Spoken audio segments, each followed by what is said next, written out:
Thank you, Your Excellency Prime Minister. It is good to be back in Doha again. I am honored to discuss with you about the very sad circumstances that we are facing. And I'm honored to be received by the Emir later. You know, my dear Prime Minister Sheikh Mohammed, that I always enjoy and appreciate the exchanges with you and with the Qatar authorities. It is my third visit to Qatar as High Representative of the European Union. And I would have preferred very much to have our discussion about our long-standing partnership and our further bilateral cooperation development. But unfortunately, we are here today to discuss of the very dire regional situation. In the past 4 days, I met counterparts from Israel, from Palestine, went to Ramallah, Tel Aviv, Jerusalem. I visited the kibbutz in the border that were taken at assault by Hamas. I met with the families of the hostages in Bahrain, and now here in Qatar, after to Jordan. In Bahrain, I met a lot of your colleagues from different Arab countries, and all of us we were discussing about the same thing: how to stop the suffering of innocent civilians in Gaza now. They suffered also in Israel, but now the concentration of pain, of people being killed, civilian victims, is in Gaza. This is the challenges that we have to try to solve. And our joint efforts are more needed than ever. And I appreciate a lot the constructive role that Qatar is playing as a region power with much capacity in fostering peace and stability. I express my appreciation to both His Highness and His Excellency the Prime Minister for their diplomatic efforts regionally and internationally. Qatar has emerged as a key mediator, and not only in the Middle East, in many other crises. Remember the Afghanistan one? Well, nobody remembers about Afghanistan anymore, but you play an important role as you are playing it now. And I want to recognize your personal engagement on the repatriation of Ukrainian children illegally taken by Russia, but also on the prisoners exchange with Iran. So in many aspects, in many problems, you are playing an important role to make peace and to free people. But today the issue was, in particular, the issue of the hostages taken by Hamas during their terrorist attack on Israel on the 7th of October. And there again, Qatar is playing an important facilitating role in the efforts to achieve their release. And once again, I use this opportunity to call for an unconditional release of the hostages and for allowing us access to them by the Red Cross, by the Red Crescent. What Hamas did was the biggest massacre of Jews since the Second World War. But at the same time, we are witnessing the horrible humanitarian situation of the people, civilians in Gaza, suffering under heaviest bombardment. The United Nations today has announced the bombardment of a school in Jabalia, the north of Gaza, creating tens of casualties. The United Nations consider what's happening in Gaza one of the biggest humanitarian crises of our time. They call it, in French, a carnage. There is not hierarchy between horrors, and one horror doesn't justify another horror. One horror doesn't justify another horror. And the pain that you inflict to the children of others will not justify, will not compensate for the pain that your children have been suffering. But the contrary, It will create a violence spiral that will come once and again unless we got a peace, a sustainable peace.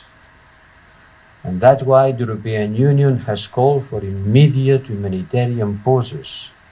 And the United Nations Security Council, under the request of one member of the European Union, Malta, and with the support of France and Germany, members of the European Union, adopted a very important resolution asking for immediate, urgent and sustainable humanitarian pauses.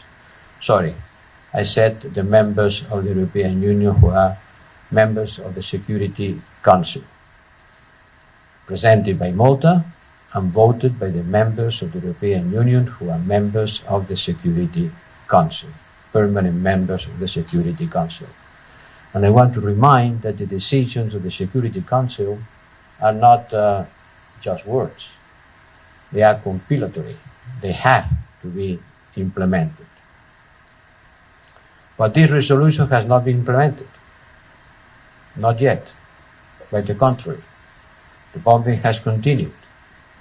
And I have to remember that this decision of the Security Council has to be implemented, and that too many lives are being lost every day.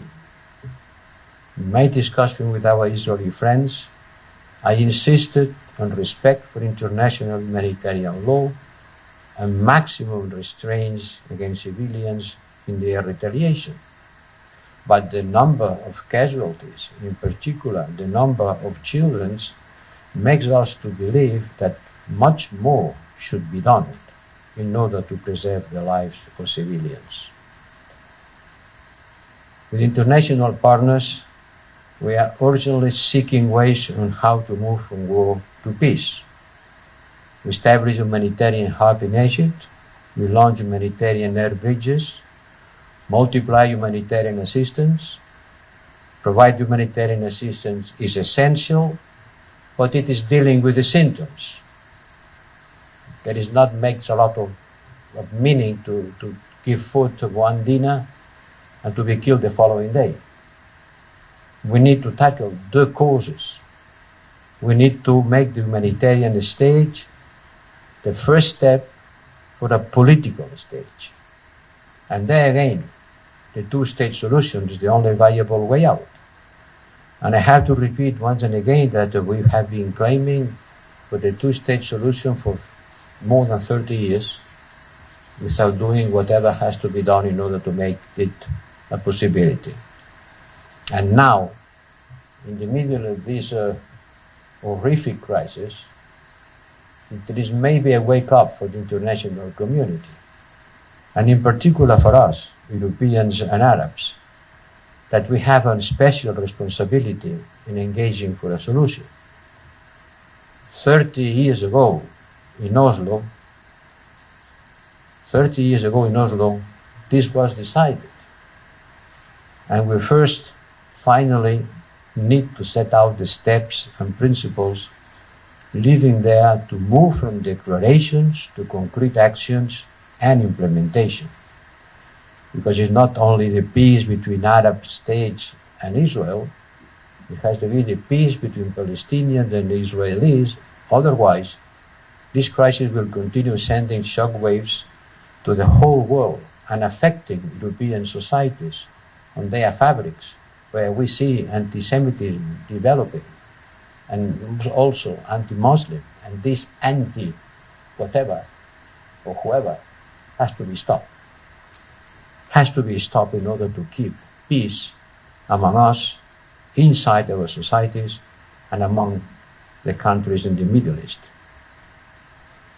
But when I'm saying that I am calling for a two-state solution, I am very much aware that this will require an incredible effort, not only economically, because Gaza has been rebuilt several times, not only economically, great investment and support, but a political investment in order not to rebuild houses, to build states. And on that, the Palestinian Authority has an important role to play.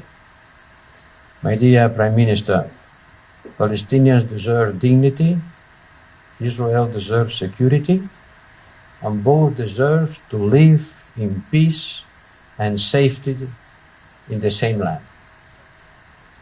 We want to work together to achieve this, and that's why I appreciate a lot our discussion today in Doha. Several months ago, when nobody was taking care of what was happening in the Middle East, we launched this Peace Day initiative, and we hold a meeting in the United Nations in New York in September, and more than 40 people attended, and all of them agreed that we have to work on building this state solution. At that moment, nothing dramatic was happening. But now, in the middle of this crisis, and the best honor that we can do to the people that has been losing their lives, in one side and on the other, is to work in order to make this impossible to happen again. Thank you.